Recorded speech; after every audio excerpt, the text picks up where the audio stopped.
Hello friends, இன்றைக்கி நம்ம வீட்டில் உளுந்து சட்னி எப்படி செய்கிறதுன்னு பார்க்கலாமா? கடாயில் கொஞ்சமாக எண்ணெய் ஆட் பண்ணிக்கோங்க. எண்ணெய் நல்லா காஞ்சோன்னே 4 பல் பூண்டு சேர்த்துக்கிறேன். காரத்துக்கு ஒரு 4 காஞ்ச மிளகாய் சேர்த்துக்கிறேன். அரை கப் அளவுக்கு வெள்ளை உளுந்து சேர்த்துக்கிறேன். சேர்த்துட்டு நல்லா வதக்கணும். இது வதக்கும் போதே பார்த்தீங்க அப்படின்னா வீடே கமகமன்னு அந்த உளுந்தோட வாசனை வந்துடும். இது கூட இப்போ 2 பெரிய வெங்காயம், 2 தக்காளி, தேவையான அளவு உப்பு சேர்த்துட்டு நல்லா வதக்கி விடணும். ஃபைனலாக இது கூட ஒரு கொத்து கருவேப்பிலையும் சேர்த்துட்டு நல்லா மிக்ஸ் பண்ணி ஸ்டவ் ஆஃப் பண்ணிவிடுங்க.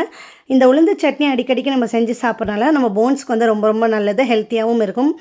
இதே சட்னி நீங்கள் கருப்பு உளுந்து வச்சு கூட செஞ்சு ட்ரை பண்ணி பார்க்கலாம். அதுவுமே டேஸ்ட்டு சூப்பராக இருக்கும். அதுக்குள்ளே பார்த்திங்கன்னா நான் இட்லியும் ஊற்றி வச்சுட்டேன். இட்லியும் சுட சுட ரெடி ஆகிடுச்சு.